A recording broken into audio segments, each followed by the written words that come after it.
Tamil vlogs. So Diwali neringiruchu. So நம்ம வந்து already jangiri எப்படி செய்யறதுன்னு ஒரு தீபாவளி ஸ்பெஷல் பார்த்திருப்பீங்க. ஸோ இன்னைக்கான vlog என்னன்னு பார்த்தீங்கன்னா கார்ன் ஹல்வா, அதாவது பாம்பே அல்வான்னு சொல்லுவாங்க, பெட்டிக்கடை அல்வா நம்ம வீட்லேயே ஈஸியாக பண்ணிடலாம். ஸோ இந்த தீபாவளிக்கு நீங்கள் அதை ட்ரை பண்ணுங்க. அண்ட் நான் பாதுஷாவும் ட்ரை பண்ணியிருக்கேன், இன்ஸ்பயர்ட் பை ஷெஃப் தாமோதரன் அவங்களுடைய ரெசிபி பார்த்து நான் இன்ஸ்பயர் ஆகி நான் ஆல்ரெடி ட்ரை பண்ணியிருக்கேன். பட் இன்னொரு தடவை ட்ரை பண்ணி உங்களுக்காக செஞ்சு காமிச்சிருக்கேன். ரொம்ப சாஃப்டாக நல்லாவே வந்திருக்கு. ஸோ அதை பற்றின vlog தான் இன்னைக்கு இருக்க போகுது. ஸோ குக்கிங் vlog தான்.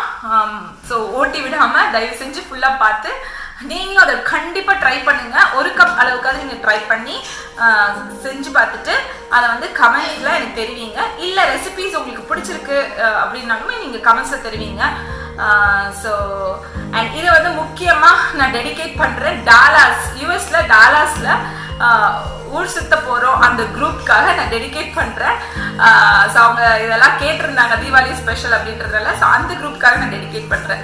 ஸோ வாங்க வீடியோக்குள்ளே போகலாம். ஸோ கார்ன்ஃப்ளவர் ஹல்வா, பாம்பே ஹல்வா செய்கிறதுக்கு நான் வந்து 2 கப்பு சர்க்கரை எடுத்திருக்கேன். நீங்கள் வந்து 1 கப்பு கார்ன்ஃப்ளவர் மாவுக்கு 2 கப்பு சர்க்கரை, இல்லாட்டி 2.5 கப் சர்க்கரை, அவங்கவுங்க ஸ்வீட் எவ்வளோ தேவையோ அதுக்கேற்ற மாதிரி போட்டுக்கலாம். நான் இன்றைக்கி 2 கப்பு தான் எடுத்திருக்கேன். ஸோ இந்த கப்பில் தான் நான் கார்ன்ஃப்ளவர் மாவு எடுத்தேன். அதே கப்பில் நான் 2 கப்பு சர்க்கரை எடுத்திருக்கேன். ஸோ இந்த சர்க்கரை டிசால்வ் ஆகிற அளவுக்கு நான் வந்து தண்ணி ஊற்றி நல்லா கரைச்சி ஒரு கம்பி பதம் அளவுக்கு நான் கொதிக்க விட போகிறேன். தண்ணி பார்த்திங்கன்னா நான் 2 கப் ஈக்குவலாகவே விட்டேன். அண்ட் இது வந்து 1 கப் கார்ன்ஃப்ளவர் மாவு ஒரு மிக்சிங் பவுலில் போட்டுக்கோங்க. ஸோ அது கூடயுமே ஒரு 1 கப் தண்ணி வந்து ஊற்றி நல்லா மிக்ஸ் பண்ணி விட்டுக்கோங்க. ஸோ மிக்ஸ் பண்ணும் போது நீங்கள் பார்த்தீங்கன்னா கார்ன்ஃப்ளவர் மாவு எங்கேயுமே வந்து திட்டாக கெட்டி தட்டக்கூடாது, அதாவது லம்ஸ் ஃபார்ம் ஆகக்கூடாது. நல்ல நீட்டாக க்ளீனாக தண்ணி இழுத்து பார்த்திங்கன்னா தண்ணி மாதிரி வர மாதிரி நல்லா கரைச்சிக்கோங்க. ஸோ கொஞ்சம் நேரம் ஆச்சுனாலே செட்டில் ஆகிடும் ஆக்சுவலாக கார்ன்ஃப்ளவர் மாவு. ஸோ நல்லா கரைச்சி ரெடியாக வச்சுக்கோங்க. மீன் டைம் சுகர் சிரப்பும் ரெடி ஆகிட்டுருக்கு.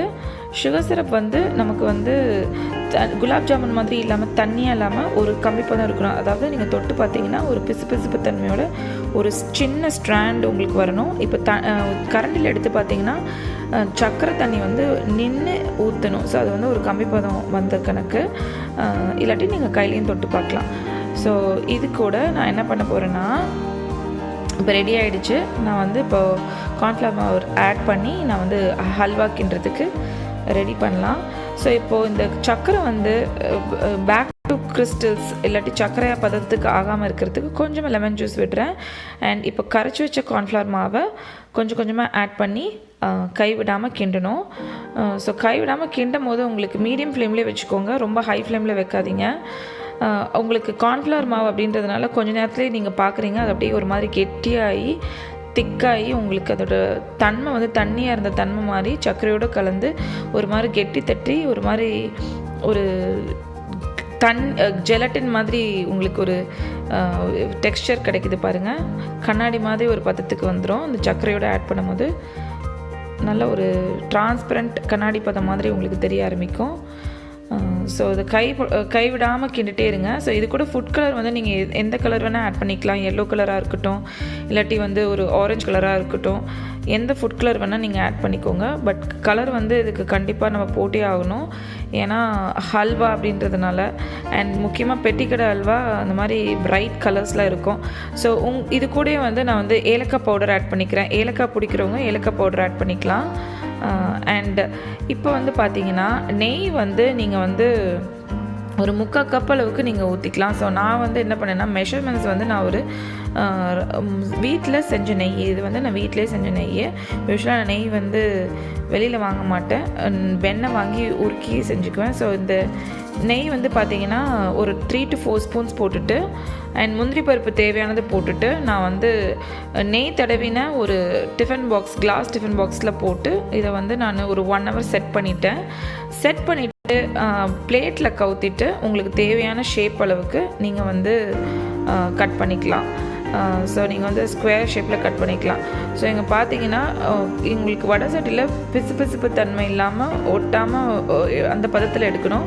ஸோ ரொம்பவே சாஃப்டாக நல்லா வந்துச்சு. ஸோ நெக்ஸ்ட்டு பார்த்தீங்கன்னா பாதுஷாக்கு வந்து 1 கப் மைதா மாவு ஆல் பர்பஸ் ஃப்ளவர் எடுத்திங்கன்னா அதுக்கு 45 to 50 கிராம் வெண்ணெய் எடுக்கணும். ஸோ நான் இன்றைக்கி 2 கப் மைதா மாவு எடுத்திருக்கேன் ஒரு மிக்சிங் பவுலில். அது கூட நான் ஒரு 90 to 100 கிராம் அளவுக்கு நான் வந்து வெண்ணெய் எடுத்திருக்கேன். ஸோ இந்த வெண்ணெயை இந்த மைதா மாவோடு நான் மிக்ஸ் பண்ண போகிறேன்.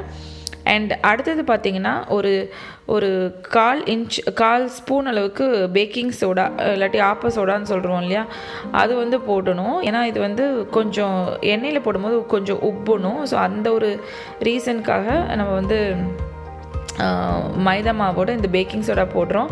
அண்ட் இது கூட பார்த்திங்கன்னா 2 ஸ்பூன் வந்து கெட்டி தயிர் நான் ஆட் பண்ணுறேன். ஸோ இதெல்லாம் வந்து போட்டு கொஞ்சமாக உப்பு வந்து கொஞ்சமாக நீங்கள் ஆட் பண்ணணும். நான் வந்து பிங்க் ஹிமாலயன் சால்ட் எடுத்திருக்கேன். ஸோ அது கொஞ்சமாக ஆட் பண்ணலாம். ஆட் பண்ணிவிட்டு அண்ட் இதுக்கு முக்கியமாக வந்து பார்த்திங்கன்னா சில் தண்ணி, ஃப்ரிட்ஜில் வச்ச தண்ணி தான் நமக்கு தேவைப்படும். அதை வந்து கொஞ்சமாக தெளித்து பிசையணும். அண்ட் உள்ளங்கையில் அழுத்தி பிசையக்கூடாது. நுனி விரலால் லைக் நம்ம குலாப் ஜாமுனுக்குலாம் நுனி விரலால் சாஃப்டாக பிசைகிற மாதிரி பிசையணும். அப்போ பிசையும் போது உங்களுக்கு லைட்டாக தண்ணி தெளிச்சுக்கோங்க. இந்த சில் தண்ணி எதுக்காகனா உங்களுக்கு வந்து அப்போ தான் அந்த ஒரு லேயராக ஃப்ரிஞ்சஸ் மாதிரி வரும் உங்களுக்கு பாதுஷா. ஸோ அந்த பைண்டிங் கிடைக்கும். அண்ட் நுனி விரலாலே பிசைங்க. அண்ட் உதிரியாக லைக் பிரெட் க்ரம்ஸ் மாதிரி வரணும் உங்களுக்கு. இப்போ அழுத்தி பிசையாமல் இப்போ பார்த்தீங்கன்னா மாவு வந்து உதிரியாக வரணும். ஸோ அந்த பதத்தில் நீங்கள் கொஞ்சம் கொஞ்சமாக தண்ணி விட்டு பிசையலாம். ரொம்ப தண்ணி இழுக்காது. அந்த வெண்ணெய் தயிர் அந்த ஒரு இதுவே வந்து உங்களுக்கு பார்த்திங்கன்னா பிசைகிறதுக்கு ஈஸியாகவே வரும். நீங்கள் முதல்ல எப்போவுமே ஒரு 1 கப் போட்டு ட்ரை பண்ணுங்கள். உங்களுக்கு நல்லா வந்துச்சுன்னா நீங்கள் அப்புறமா கூடவே செஞ்சு செய்யலாம். ஸோ உங்களுக்காக செஞ்சு காமிக்கிறதுக்காக நான் 2 கப் எடுத்திருக்கேன். ஸோ இந்த மாதிரி பாருங்கள் பிரெட் க்ரம்ஸ் மாதிரி உதிரியாக வருது. ஸோ சில் தண்ணி வந்து மறக்காமல் யூஸ் பண்ணி இதை தெளித்து பிசைங்க. ஸோ இது நல்லா பிசைஞ்சிட்டு ஒரு டோ ஃபார்ம் பண்ணணும். ஸோ நெக்ஸ்ட்டு பார்க்க போகிறது நீங்கள் வந்து ஒரு டோ ஃபார்ம் ஆகிடும்.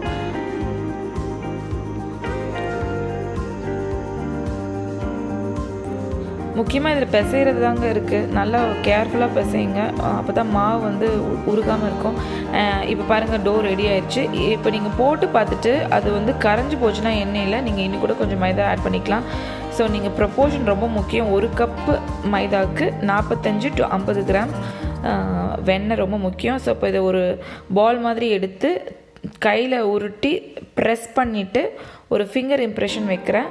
ஸோ இந்த மாவு எல்லாத்தையும் அந்த மாதிரி ஒரு ஷேப்பில் நான் ரெடி பண்ணி வச்சுக்கிறேன். பேரலாக வந்து நான் வந்து என்ன பண்ண போகிறேன் அப்படின்னா சுகர் சிரப் ரெடி பண்ணிடணும். இதுக்கும் வந்து பார்த்திங்கன்னா 1 கப்பு மைதா மாவுக்கு 1 கப்பு சர்க்கரை.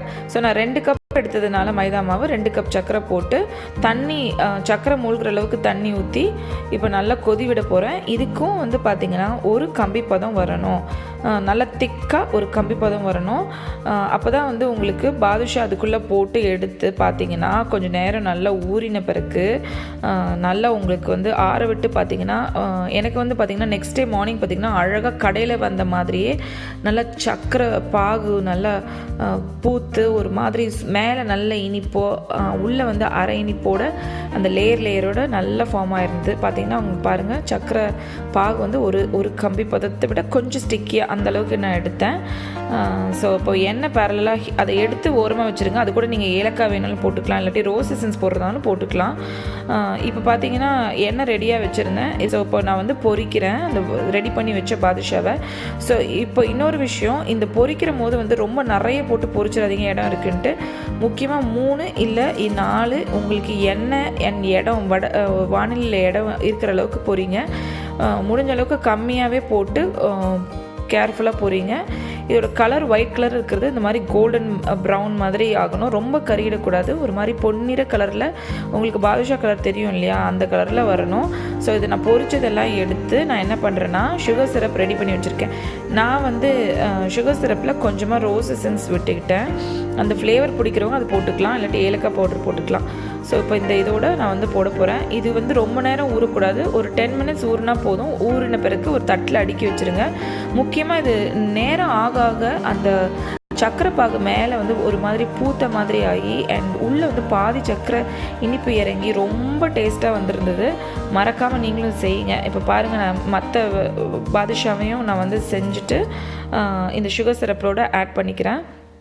ரொம்ப நல்லா வந்திருந்துச்சு. ஆக்சுவலாக இதெல்லாம் வந்து செஞ்சு பார்த்துட்டு இதோட பிக்சர்ஸ் அனுப்புங்க கமெண்ட்ஸில். இல்லாட்டி வந்து இது எப்படி வந்துச்சுன்றதை மறக்காமல் தெரிவிங்க.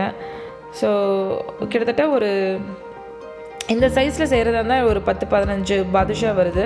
நீங்கள் ஓரளவுக்கு சின்ன சைஸ் செய்கிறதா இருந்தீங்கன்னா ஒரு கப்புக்கு மேக்ஸிமம் 10 to 12 வரும். ரொம்ப சின்ன சைஸ். நான் கொஞ்சம் பெரிய சைஸாகவே பண்ணேன்.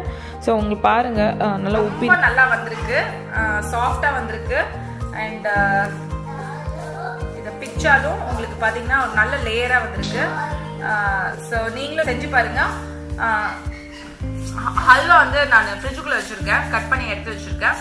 ஸோ கண்டிப்பாக நீங்கள் எல்லாரும் இந்த தீபாவளிக்கு இதை செஞ்சு பாருங்கள் எவ்வளோ நல்லா வந்திருக்கு, லேயர்ஸாக வந்திருக்கு பாருங்கள், கடையில் வந்திருக்க மாதிரி. நீங்கள் ஷ்ரெட்டட் கலர்ட் கோகனட்ஸ் இருந்ததுன்னா அது கூட மேலே போட்டு நீங்கள் இது பண்ணலாம்.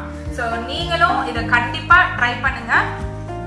ட்ரை பண்ணிவிட்டு உங்கள் கமெண்ட்ஸை மறக்காமல் தெரிவிங்க. அண்ட் எங்கள் சேனலுக்கு சப்ஸ்கிரைப் பண்ணிக்கோங்க, லைக் பண்ணுங்கள் அண்ட் ஷேர் பண்ணுங்கள்.